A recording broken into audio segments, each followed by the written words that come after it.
Bom, bom dia a todas e a todos. Prazer estar aqui. Primeiro, agradecer o convite da Iniciativa FIS, mais um evento de um sucesso aí, que dispensa comentários.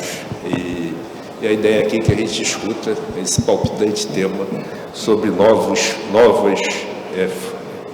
formas de financiamento da saúde. Discutir problema de financiamento em saúde, quer público e privado, é algo recorrente e quase normal no nosso meio. Na saúde pública, isso tem um viés da insuficiência permanente em fontes de custeio para a saúde e na alocação eficiente e eficaz desses recursos. E na saúde privada, a gente tem visto aí uma crescente dificuldade de manter a lógica mutual, onde todos pagam e alguns utilizam do financiamento desse setor privado, vis-à-vis com o aumento de custos, com o aumento de utilização e a incorporação de novas tecnologias. Para discutir isso e ver algumas experiências, tanto de quem empreende o risco quanto de quem introduz ou tem dificuldades de introduzir e manter financiadas novas tecnologias, é que essa mesa foi constituída. Então, a gente tem aqui o Marcos Vinícius Gimenez, médico, cirurgião cardíaco, founder e CEO da Cuidar-me, que é uma operadora fundada em 2019, foi uma das novas entrantes nessas operadoras high-tech, não foi isso? E é que tem, talvez, com certeza, o maior sucesso em crescimento orgânico. Chega hoje a 25.800 visitas em números oficiais no site da agência e tem um desafio enorme de escalar um mercado dominado por empresas gigantes com um modelo inovador, disruptivo e que tem como objetivo oferecer produtos que prestem uma excelência em atendimento com preço até 30% menor que a concorrência. Não é isso? Está no site. É isso aí. Temos o Pedro Batista Júnior. Ele vai entrar aqui ou não? Não, né? Está aqui? Ah, Pedro Batista Júnior, está aqui. Bom dia, Pedro. Tudo bem? Bom dia a todos. O Pedro é médico, cirurgião geral, foi founder e presidente da PMJ Healthcare Holding e foi diretor executivo da Prevent Senior por mais de 3 anos, além de ter tido uma extensa carreira, construído uma extensa carreira na Prevent Senior de mais de 10 anos. Certo, Pedro? Exatamente. Um prazer estar aqui com todos e discutir um tema tão relevante e atual aí no mercado. A Prevent, acho que todos dispensam apresentações, é uma operadora inovadora que praticamente inventou um segmento sênior no nosso mercado, focando numa população que até então era vista como o patinho feio, o pior, o cliente menos rentável desse setor, que eram idosos e pacientes pessoa física. A Prevent construiu uma história de sucesso e um modelo que eu acho que o Pedro vai ter bastante satisfação em explanar e a gente conversar. Tem aqui do meu lado o Pedro Bernardo, economista, com uma passagem grande pelo Ministério da Fazenda, da SEAI, pela Anvisa, foi participante da CEMED, diretor de mercado e presidente interino da Interfarma e atualmente preside a PB Gestão. A ideia do Pedro é que ele discuta aqui os aspectos referentes à incorporação e dificuldades de financiamento de novas e antigas drogas. E aqui do meu lado, o Marcelo Canella, que é Asset Manager da Edward Life Science, tem diversas passagens pela indústria farmacêutica. Aliás, acho que não tem nenhum laboratório que eu não tenha passado, né? Pelo que eu vi lá, Bayer, Boehringer, GSK, Bristol, Rest e EMS. Realmente uma participação bastante expressiva. A ideia é que o Marcelo discuta aqui com a gente as dificuldades inerentes a materiais e equipamentos, especialmente de uma indústria que investe permanentemente em inovação e melhoria da qualidade assistencial para os pacientes. Então, vamos começar com uma provocação e pergunta aqui por Marcos Vinícius. a gente vai ter, a ideia é que a gente tenha 10 minutos, 10 horas a gente ficar até, mas teu compromisso é pouco. A gente tenha 10 minutos para cada um explanar, depois a gente abre para perguntas, se for possível. Marcos, eu queria que você comentasse a dificuldade em escalar esse mercado como operador entrante, como compatibilizar crescimento, entrega assistencial com preço 30% abaixo da concorrência e satisfazer os teus investidores nesse enorme desafio de ser uma operadora de saúde regulada nesse mercado tão competitivo. Perfeito. Bom dia a todos. Pergunta super tranquila, né? Fácil de resposta fácil. Tem um comentário, eu costumo falar sempre que não existe bala de prata para a solução desse problema. É uma construção multi-áreas, multifatorial, né? Enfim. Mas eu acho que vale a pena apontar alguns pontos que são os mais relevantes, né? Todos estão razoavelmente bem familiarizados com as dificuldades da saúde suplementar, a elevação dos custos assistenciais, enfim, isso aí afeta praticamente todos do setor. E para os entrantes do mercado, esse desafio é muito mais alto, porque quando a gente para pensar, quando a gente pensa em redução de custo assistencial para uma operadora com uma quantidade de vidas mais alta,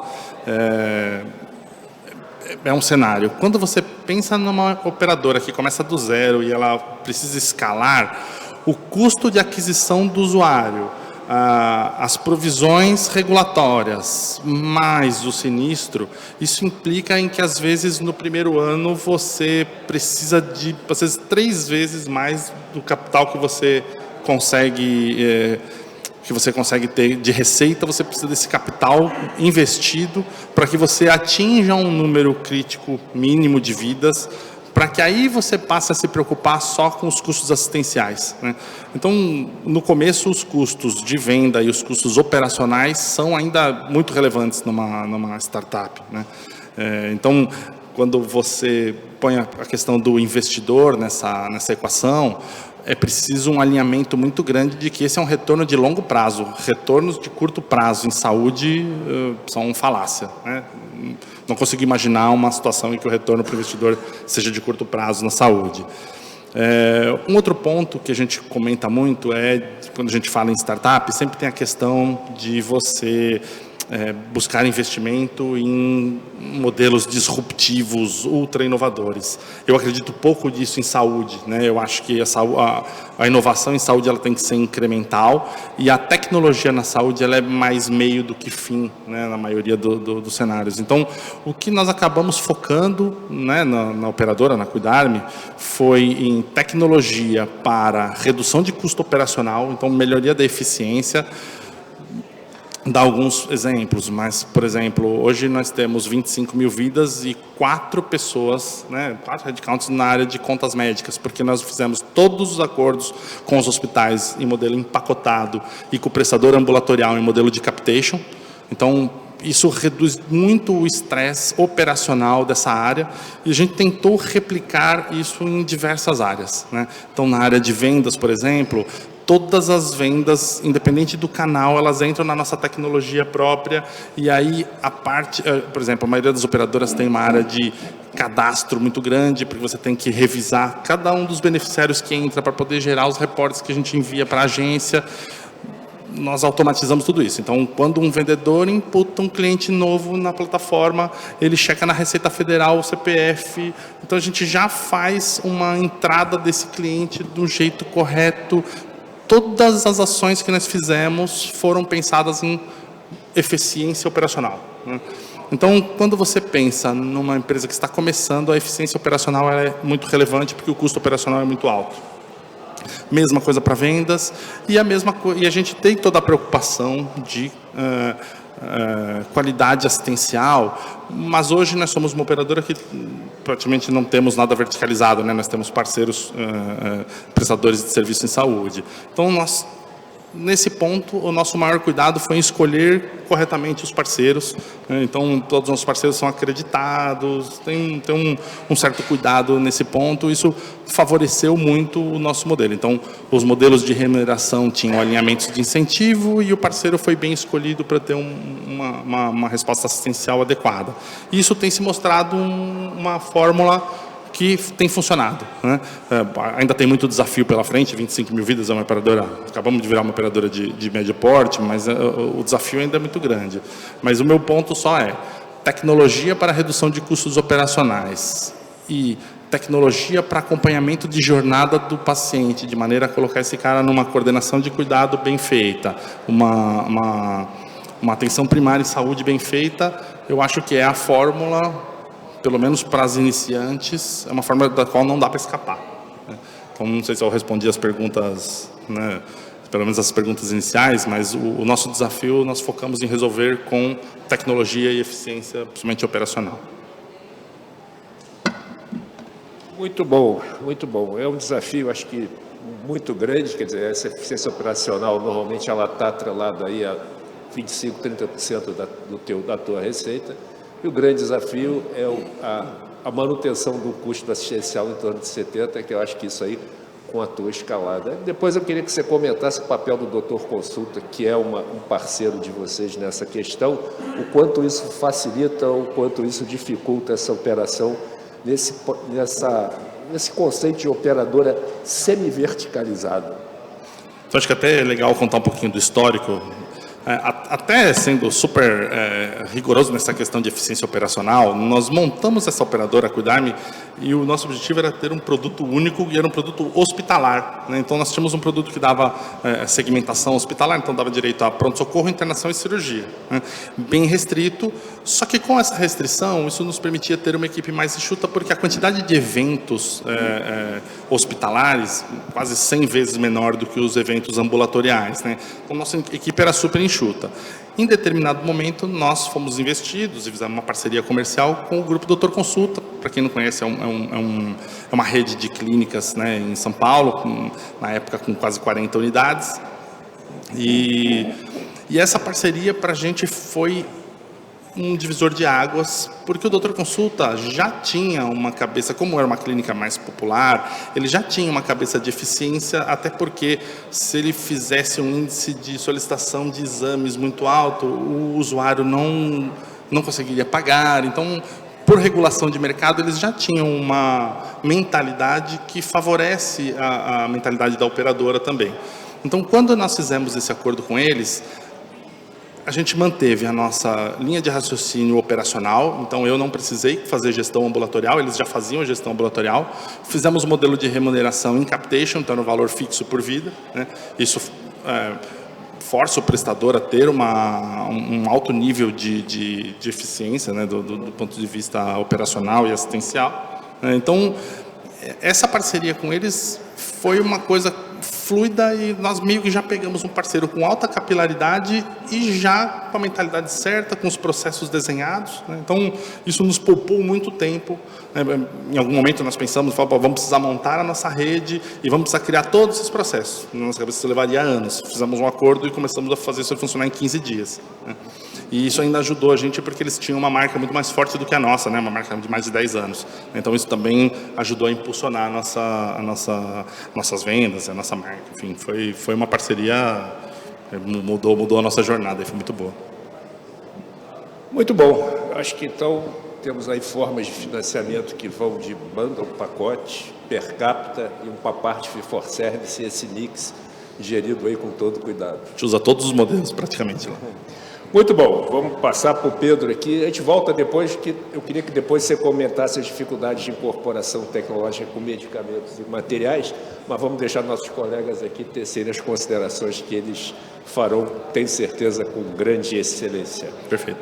Pedro, eu queria que você voltasse um pouquinho no tempo e falasse como é que foi a visão que a Prevent teve para enxergar idoso e paciente individual como um filão, um segmento, a evolução disso, a dificuldade E a crise que a Prevent passou por ocasião da pandemia, lembrando que 100% da população da Prevent era uma população de risco, foi uma gestão de crise que eu acho que jamais o mercado brasileiro viu, nem público nem privado. E eu deixo aqui os parabéns para vocês, a despeito de toda a controvérsia desnecessária que houve, mas foi uma dos melhores exemplos de gestão de crise.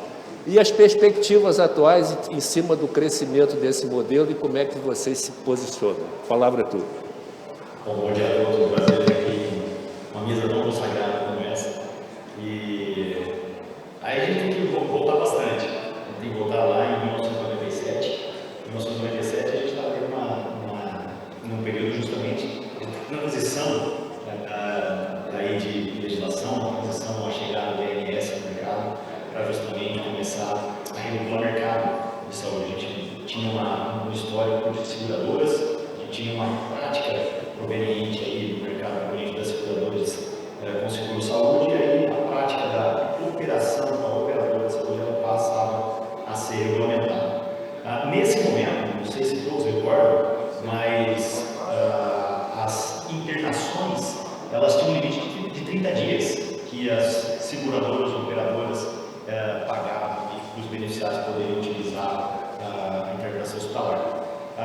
A visão que os seguradores da Prevent sempre tiveram lá atrás foi justamente essa de poder prover uma assistência em um modelo que, a hora que o paciente precisasse realmente ultrapassar ali de 30 dias, porque ele tinha uma necessidade maior, ele também pudesse ter o suporte de uma operadora que focava mais no público idoso. E a gente está falando de um público idoso que na década de 90, no começo dos anos 2000, em São Paulo, já era uma população extremamente significativa. Focar no público idoso significava também ter uma garantia, se você prover uma assistência mais adequada, de pagamento. Quando a gente está falando de LTV, de life level, de tempo de permanência nos planos de saúde, hoje em dia, a gente está vendo aí em torno de 1 ano e meio, no máximo 14, 15 meses, o que acontece na prática do mercado. Porém, já naquela época, com 7, 8 anos de existência da empresa, o lifetime value do cliente da Prevent Senior já estava em torno de 5 anos. E foi assim, e muitos perguntam, poxa, como que cresceu tanto? Quando eu entro na empresa em 2012, a empresa tinha pouco mais de 100 mil vidas. Quando eu saio em fevereiro de 22, a empresa já tinha atingido mais de 550 mil vidas. Já era dominante no mercado paulistano de planos individuais, com mais de 75% de market share. Então, era extremamente expressivo isso. Só que a empresa, até por uma característica de financiamento de saúde no mercado, ela sempre teve que se manter muito coesa e fechada do ponto de vista de investimento de capital, do ponto de vista de investimentos, de pegar muito pouco ou quase nada dinheiro de bancos, por exemplo, para tentar tracionar o seu crescimento. E, óbvio, os fundadores eles têm total aí, a visão de que isso foi a grande salvação de equity da empresa para eles se manterem sempre como únicos proprietários e associados da empresa, e pôde, claro, guiar. Por mais que as práticas de mercado fossem, às vezes, um pouco controversas no sentido de manter estabilidade financeira das operadoras, que eram concorrentes aí de mercado, como no mercado de saúde suplementar, eles focaram em sempre manter padrões um pouco diferentes do que era praticado. Então, vamos dar exemplo. Pagamentos a fornecedores. Todo mundo sabe que a prática no mercado é uma prática que ela paga em 90, 120 e hoje, atualmente, está chegando a 180 dias do pagamento de fornecedores. Só que isso também traz e acarreta um padrão de aumento do juro médico. Poxa, pera lá. Eu não quero entrar nessa turma que está pagando esse juro altíssimo porque, mas o próprio fornecedor que ofereceu 120, 180 dias, não, tudo bem, ele ofereceu. Só que se eu puder pagar em 30 dias nota emitida, eu tenho certeza que ele vai fazer um preço extremamente mais vantajoso para mim do que ele faz para o mercado. Até porque ele tem conta do mês para pagar e eu tenho certeza que isso vai trazer um benefício. E assim foi sendo feito com vários parceiros. Quando a gente vai para uma expansão no final de 2019, indo para Rio de Janeiro, indo para Curitiba, Brasília, Porto Alegre, a fama da empresa de boa pagadora e, óbvio, cumpridora de toda a cadeia de atenção já era clássica. Tanto que o meu grande parceiro, quando a gente vai para o Rio de Janeiro, uma praça que todo mundo temia entrar justamente pela característica de abuso, às vezes, de serviços, todos os parceiros aí, fui conversar com outros CEOs de outras operadoras, todo mundo fala, Pedro, Rio de Janeiro é complicado, ainda mais você vai tratar de um público idoso no Rio de Janeiro, mas o meu melhor parceiro foi United Health. A United Health sabia que eu era um bom pagador, que eu ia utilizar os hospitais deles, e que era uma opção também para uma migração espontânea do cliente individual da UHG, da carteira que ela estava com dificuldade de coordenação, para migrar para uma Prevent Senior. Então, acabou tendo uma série de fatores relevantes, sempre vinculados à boa prática de pagamento, à boa realização de atenção à saúde, que facilitou, vamos dizer assim, se é que pode dizer facilitou, quando a gente está falando do tratamento de idosos, mas foi muito mais eficiente para que a gente tivesse um baixo custo de aquisição de cliente e, óbvio, um crescimento de carteira que fosse sustentável. E aí vem 2021, a pandemia. Infelizmente, o nosso público mais agredido, a gente buscou de todas as maneiras manter, lógico, esse público extremamente bem atendido e, claro, suportado pelas melhores práticas médicas que eram aí colocadas pelo grupo de estudiosos que tinha no mundo inteiro, a gente em contato com todos. Isso ficou comprovado aí durante todo o período de avaliação. É óbvio que a gente viu uma guerra desnecessária e ataques extremamente impiedosos tentando achar culpado por uma pandemia. Eu cheguei a escutar que a Prevent Senior era culpada pela pandemia no Brasil, é um absurdo, só que meios tentando incriminar algo que era inerente da própria existência da população, entendeu? Mas a empresa saiu muito bem, eu acompanhei aí a evolução dela de 22 para cá, saiu muito bem, no último mês, inclusive, ela voltou a fazer a sinistralidade que fazíamos até 2020, 2021, mostrando que o sistema, sim, ele é um sistema que ele é eficiente, que ele é um sistema que ele é extremamente evoluído do que a gente acompanha hoje das operadoras que estão sofrendo para baixar uma sinistralidade, mantendo práticas de mercado, de modelos de pagamento e alinhamento com seus fornecedores extremamente inadequados. Então, a gente precisa entender que colocar práticas financeiras, de mercado financeiro, para dentro de uma operadora que precisa, antes de mais nada, focar no seu cliente, pode ser extremamente deficitário. E, na minha visão, o que salvou aí a Prevent Senior no tempo que eu vivi lá dentro de tudo isso, foi justamente essa imparcialidade dela em relação aos mercados de capitais e a capacidade dela, óbvio, de gerar valor para o seu cliente de uma maneira única. Muito bom, Pedro, muito bom. Uma aposta na fidelidade e nas boas práticas de vida como forma de vencer num mercado absolutamente tido como inóspito. Vou passar aqui para o Pedro Bernardo. E aí, Pedro, queria a tua visão sobre essa situação das eventuais dificuldades de incorporação e de manter o financiamento em relação desse mercado em relação à inovação tecnológica na área de medicamentos, alternativas que estão sendo colocadas aí hoje em prática no serviço público, tipo risk sharing e outras coisas mais, mas a tua visão de como é que isso pode ser ultrapassado. Alô? Bom, obrigado pelo convite, participar aqui dessa mesa ilustre e também uma plateia ilustre. Primeiro, eu queria manifestar aqui algo que já vem me preocupando há muito tempo. Eu milito nessa área com medicamento há muitos anos.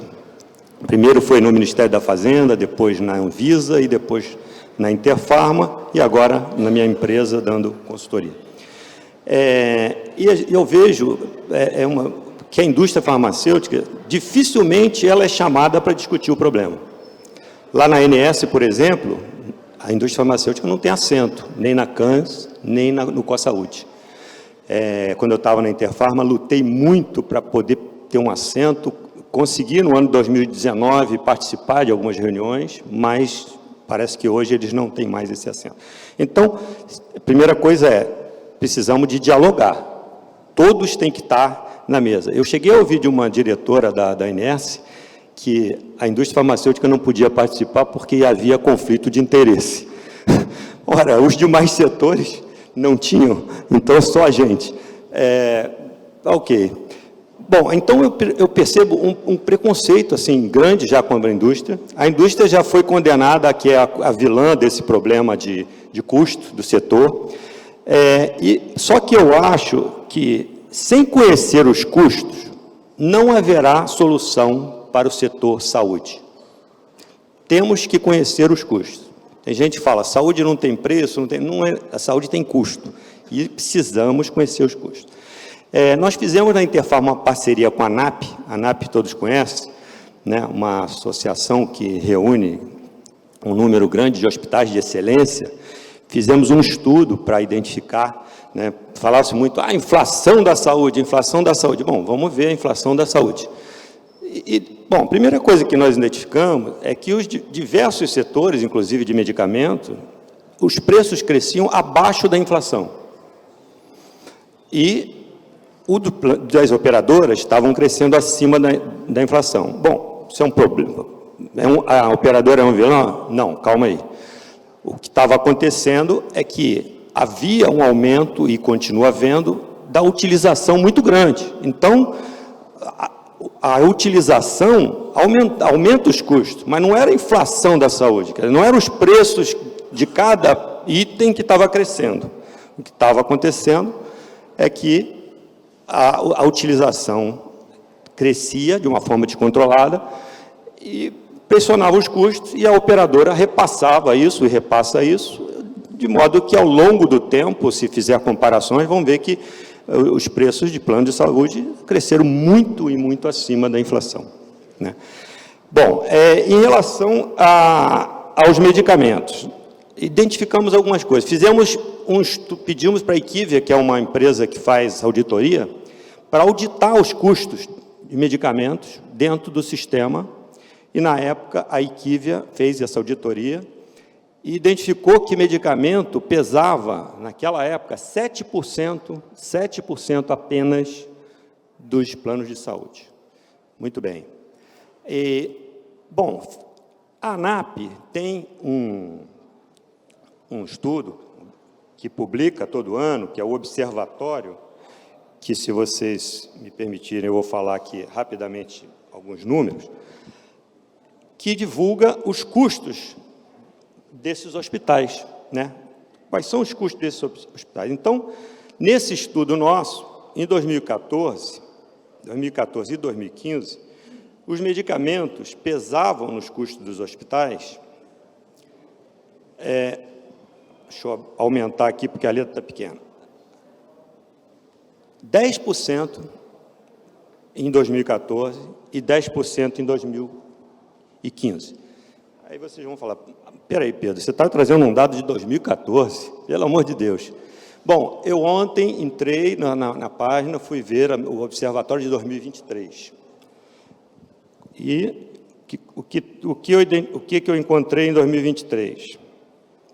Isso são dados da ANAP, o custo da ANAP. Medicamentos, em 2019, estava 10,6. 2020 e 2021, com a Covid, subiram para 11 e 12. Já em 2022, voltou para os 10,5%. Ou seja, nos custos dos hospitais, pesam 10%, né? Então, eu digo aqui, se o setor de medicamento, que tem 25 mil apresentações, 10 mil produtos, se amanhã resolvesse, olha, vamos reduzir 50% para resolver o problema da área de saúde, isso não ia resolver, né? Nós íamos conseguir baixar o quê?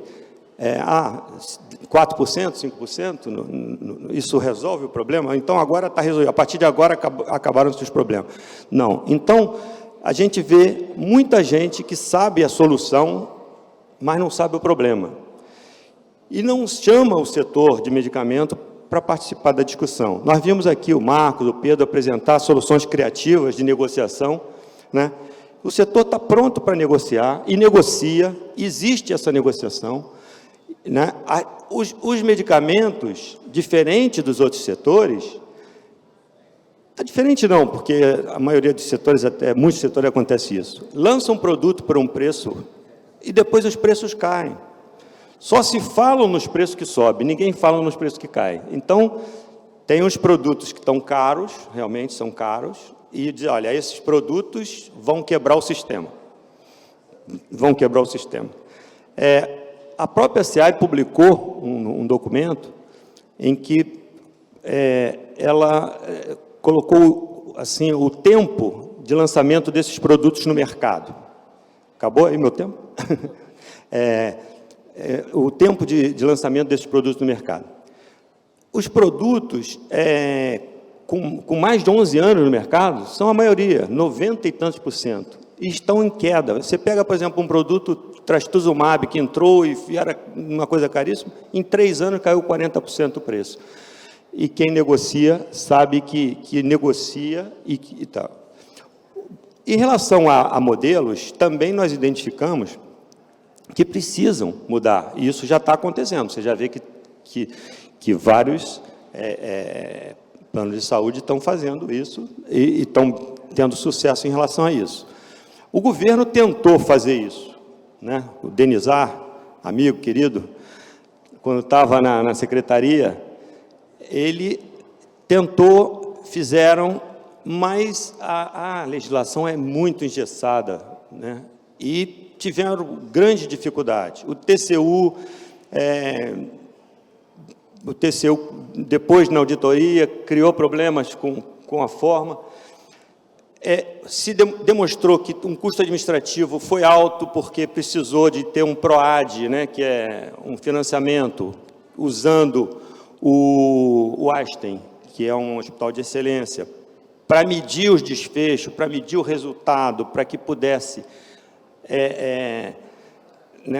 para que pudesse ter confirmação de que o resultado foi positivo para o paciente, precisou desse financiamento administrativo, isso leva tempo. E os modelos hoje de compra do governo federal é modelo pagamento por, né, comprou, fez a licitação, comprou, pagou. É isso que a legislação atual prevê.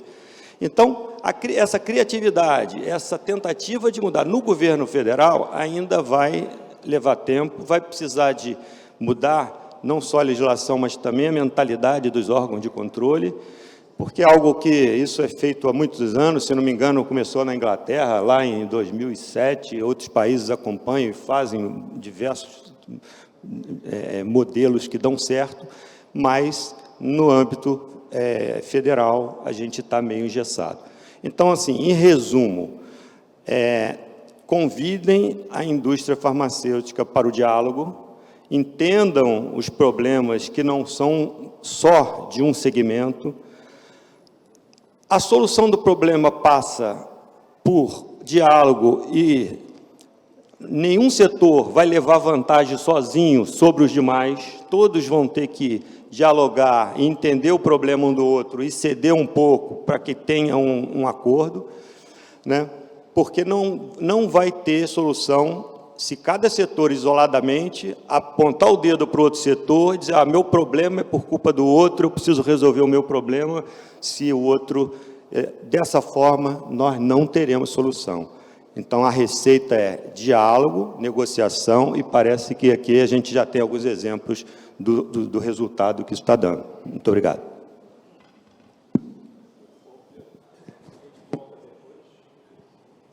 Volta depois com algumas considerações, e aí eu deixo aí uma pimenta nessa história. Você não acha um pouco anacrônico que, em pleno século XXI, o medicamento seja a única coisa que tem uma margem garantida por lei, um preço de fábrica e preço de máximo ao consumidor? Uma coisa, pergunta de consumidor aqui no setor. Daqui a pouco a gente volta lá.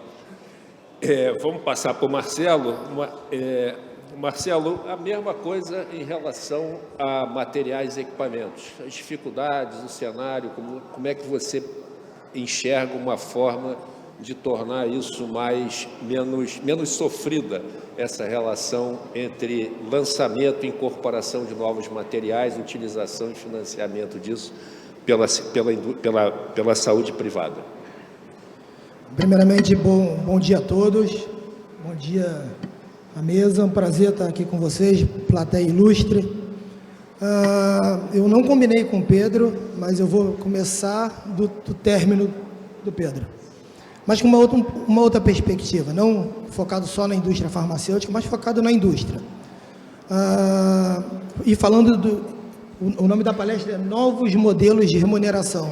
Eu quero falar um pouquinho de novo modelo de atuação, porque até para novos modelos de remuneração, o foco, o spotlight está muito voltado para o provedor e para o pagador. Agora, tem outros atores que compõem esse sistema que deveriam ser convidados para debater, para ajudar, para suportar, e eu acho que a indústria é um desses players, e aqui eu não estou falando pela indústria farmacêutica, onde já participei, hoje está na indústria de medical device, trabalho na Edwards Life Science, mas eu acho que como um player da saúde importante nessa perspectiva, e já eu vou trazer a perspectiva de valor como novo modelo de remuneração, eu acho que a indústria, o paciente, porque se a gente está falando de valor, o que muda nos novos modelos de remuneração, do valor para o fee for service, para o bundle, para o capitation, é o foco no paciente. Então, o paciente, a gente fala tanto de colocar o paciente no centro, patient centricity, eu deveria chamar o paciente para discussão. Eu, indústria, não posso ter contato com o paciente, mas esse debate o paciente deveria participar. Inclusive, quando a gente fala de desfecho, eu vou falar um pouquinho, o paciente deveria saber do desfecho da saúde dele, até para ele ter um debate um pouco mais profundo com seu próprio médico. Mas também as sociedades médicas, porque quando a gente fala de protocolo em instituições, porque não a sociedade médica está envolvida, o contratante. Então, não só a indústria, como o Pedro falou, mas eu acho que tem outros atores que compõem esse sistema que eu faço essa reflexão propositiva. Eles deveriam fazer parte dos novos modelos de remuneração, atuando de forma diferente. Olha, eu sou um otimista de plantão e isso vem acontecendo. Hoje eu participo de várias reuniões, estou na área de acesso há 11 anos, com o pagador, com o provedor, com os dois juntos, para pensar nesse novo modelo de remuneração, quebrar paradigmas mesmo. Então, fica essa reflexão propositiva. Acho que esse debate é importante com todos esses atores. E aí, Alfredo, mudando um pouquinho, para aí sim, novos modelos de remuneração, acho que tem vários, tem ACO, hoje todo mundo fala muito de Accountable Care Organization, é interessante, mas aí não teriam 10 minutos, a gente teria que ficar aqui 10 horas. Então, eu vou falar da perspectiva do Value-Based Healthcare, do valor em saúde. E a palavra valor é uma palavra abrangente, né? O que é valor? Para quem que é o valor? É igual acesso. Uma das palavras que eu mais gosto é acesso. Não por militar só na área, porque é o acesso para o paciente. Acho que acesso é tão importante que deveria estar na missão das empresas. E a mesma coisa a perspectiva de valor. Eu sou entusiasta do tema, entusiasta e aprendiz, né? Eu venho aprendendo, eu fiz a certificação Yellow Belt da Márcia McDice recentemente. Tem outras iniciativas muito bacanas, além da empresa dela, tem o Ibraves com César Abicalaf, tem a Unidas, que fez um projeto muito bacana de valor, a Unimed Porto Alegre criou o escritório de valor, a ANS já fez 2 convocações para falar de perspectiva de valor. Então, o que eu estou trazendo aqui é algo que está em andamento, só que a gente precisa evoluir, a gente precisa caminhar. E aí, entrando no Value-Based Healthcare, no valor, o que diferencia, basicamente, a gente não vai estruturar a perspectiva de valor aqui, é a medição de desfecho. A gente precisa medir desfechos, principalmente para novas tecnologias de inovação. E por que medir desfecho? Primeiro, medir desfecho para tomada de decisão. E tomada de decisão em prol do paciente, alinhado à necessidade do paciente. Segundo, medir desfecho para melhorar os nossos processos. Porque se a gente não sabe para onde a gente vai, qualquer caminho leva. Então, a gente precisa olhar para os nossos processos e falar, poxa, eu sei para onde eu vou. Eu tenho um KPI que me leva para esse determinado local. E medir desfecho para um novo modelo de remuneração. Um novo modelo de remuneração que ele não visa só a performance, ele visa o paciente. E por isso sou entusiasta desse tema. E aqui não quero dizer que é a bala de prata. O velho Base Healthcare, o valor em saúde veio para substituir os outros modelos, o Bundle, Capitation, Fee for Service, não. Todos eles têm adequação e têm lugar no sistema de saúde. Mas por que não a gente mudar um pouquinho do nosso mindset e falar, poxa, tem uma perspectiva nova que ela olha integralmente para o paciente, medindo desfecho. Eu acho que é uma outra proposta, é uma outra reflexão que eu queria deixar aqui para a gente. Eu não tenho a capacidade do Ron Dennis, lá da McLaren, de ter um assessor que ajuda ele toda hora, então eu trouxe a minha cola, e a cola está me ajudando aqui nesse contexto. Medimos desfechos, entendemos que o valor é importante, só que para chegar no desfecho tem uma coisa chamada de mudar a cultura, e mudar a cultura é muito difícil. A gente é acostumado a fazer determinadas coisas e a gente continua a fazer. Então, como é que eu paro, ou como é que eu interrompo um modelo que eu estou atuando para inserir o velho Base Healthcare? E aí eu trouxe alguns pontos, né, para ajudar nessa mudança de cultura, para a implementação do modelo de valor, que eu acho que eles são importantes. Tá? O primeiro é alinhamento do conceito. Valor para quem? A gente acabou de falar aqui de vários atores. O modelo de Value Based Healthcare é valor para o paciente. É a gente medir desfecho, ter uma atenção centralizada e integrada para o paciente. Isso tem que estar bem claro. O segundo é acesso a dados. E quando a gente fala de dados, eu tenho um amigo que ele fala algo muito interessante, que a gente realmente tem muito dado. Ele fala que a gente não tem banco de dados, a gente tem bando de dados. Então, assim, a gente tem dado, agora a gente faz o que com esses dados? Esses dados levam a gente para onde? Tem aqui na palestra o Dr. João Paulo, presidente da KPCESP, a doutora Juliana estava aqui, e eu julgo eles uma referência do ponto de vista de trabalhar com dados para melhoria do acesso à saúde onde eles atuam. Então, é viável, já existem temas, já existe um case acontecendo, tem outros no Brasil, e que a gente, poxa, de novo, por que não? É mais uma reflexão propositiva. O César Abicalaf, presidente do IBRAVES, que é o Instituto Brasileiro de Valor em Saúde, ele tem uma máxima sobre dados que eu trouxe aqui, que eu acho sensacional. Existem 3 tipos de procura por dados. Primeiro são os dados que existem e eu tenho acesso a eles. O segundo são os dados que existem e eu não tenho acesso a eles. E o terceiro são os dados que não existem, mas eu preciso deles. Como é que eu faço para gerar dados ou trabalhar com os dados que eu tenho para que eles me encaminhem para a perspectiva do paciente? E, por fim, como implementação de acesso de Value Based Healthcare de valor, eu acho que vale a experimentação. Sabe, a gente às vezes espera algo top-down, que tem uma normativa federal, algo do gênero, mas a experimentação é fundamental. Começar pequeno, começar com uma linha de cuidado, começar com a triangulação num plano de saúde, provedor, pagador e indústria, e aí bottom-up, a gente inverter a lógica.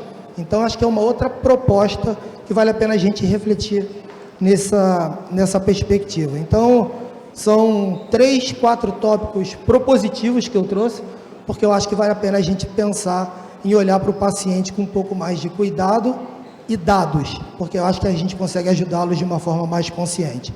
Obrigado.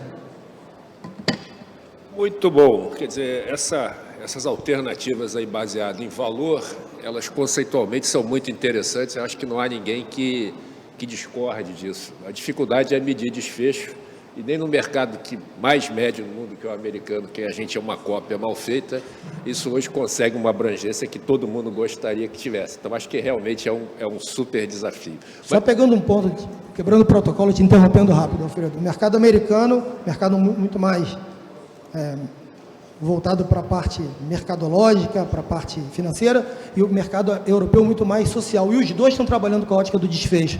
A pergunta é, por que a gente não está? Então, se eles estão, a gente faz tão bem quanto eles. Eu acho que a gente tem que começar. Eu acho que é uma bela provocação, aliado ao fato que isso não precisa ser top-down. O próprio, às vezes, acho que o setor fica esperando que as determinações do ente ou divino ou governamental para resolver os seus problemas, quando seus problemas poderiam ser soluções básicas. Eu acho que a gente tem 7 minutos para terminar, acho que não vai dar tempo para perguntas. Eu acho que as perguntas podem ser encaminhadas, eu encaminho para quem quiser, para quem for o destinatário das mesmas. Eu queria fazer uma consideração, aproveitando aí o ensejo das últimas falas, se me permitir. Oi? Eu vou devolver para você já, Pedro. Legal. Aí eu queria que, nesse breve período que a gente tem, aí Marcos e Pedro falassem sobre as estratégias de tornar esses custos hoje variáveis, que são materiais e medicamentos, até vis-à-vis essa provocação feita pela maior interlocução entre os atores, em fazer isso de uma forma visando o valor e mais racional e mais custo-efetiva, e depois que medicamentos e indústria comentassem essas questões, e um mapeamento aqui é o quanto que práticas de comercialização não ortodoxas, que já foram, e acho que ainda são um pouco frequentes em nosso mercado, prejudicaram a racionalidade dessa discussão. Quem não viu, tem um documentário na Netflix, chama Máfia da Dor, que é muito interessante sobre isso. Marcos e Pedro, 1 minuto cada um, depois Bernardo e o Marcelo aqui, 1 minuto cada um. Pedro, quer falar aí? Bom, eu vou puxar um ensejo aqui, Marquinhos, do que a gente tem discutido bastante. O Marco é um grande parceiro de discussões em saúde. E eu vou dar 2 exemplos. Eu acho que o público que está escutando a gente, eles gostam de receber bons exemplos. O Marcelo foi muito feliz no que ele colocou a respeito de dados, a respeito de operações. Então, vou dar 2 exemplos. Um focado em remuneração médica, o outro focado em indústria. A gente fez um trabalho recente por um grupo de hospitais do interior do Brasil e eles tinham aí uma demanda que provinha de pronto-socorros relativa a mais ou menos 160 médicos que trabalhavam nessa rede. Nós precisamos fazer a agregação de dados de mais de 35 sistemas, só para vocês terem uma ideia. E quando eu falo agregação de dados, eu não quis saber de dados de faturamento, eu quis saber de dados de atenção, ou seja, prontuários eletrônicos, solicitações de exames e por aí vai. E descobrimos que desses 660 médicos, 80 desses médicos eram os médicos que mais se dedicavam a essas unidades hospitalares.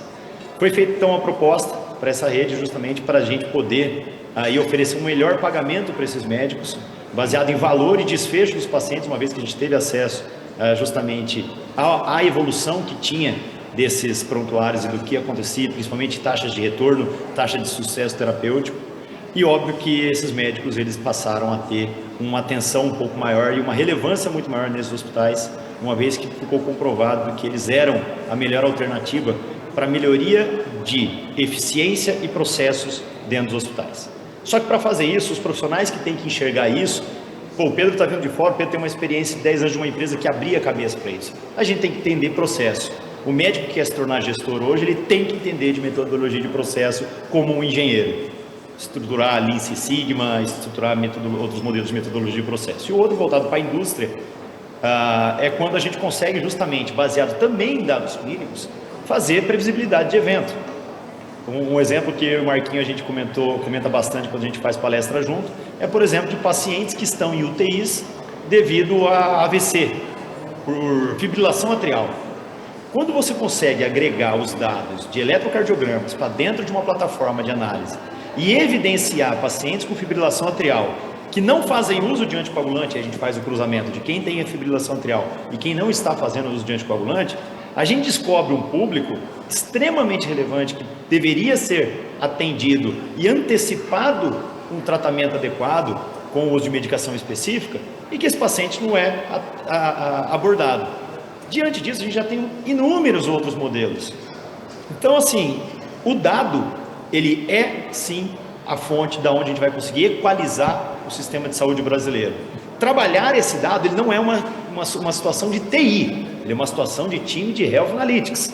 Só que o time de Health Analytics tem que estar muito bem amparado por uma qualidade e uma linguagem de estrutura que esse dado está chegando para ele.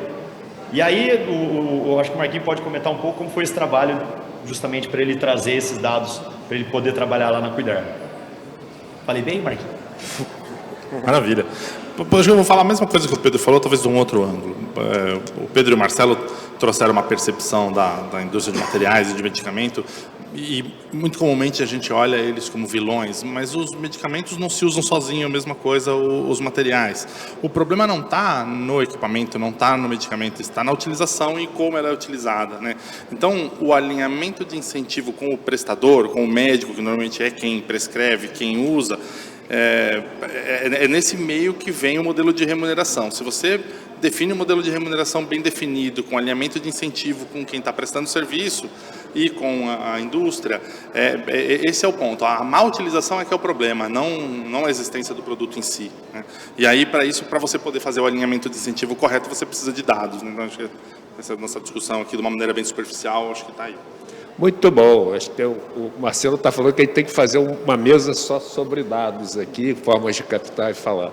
Pedro e Marcelo, 2 minutos aí de considerações finais, um para cada um, porque senão daqui a pouco o nego briga comigo aqui. Bom, você falou sobre a margem, né, que tem margem garantida. Não, a indústria não tem margem garantida, né? Desde 2001 tem um controle de preço.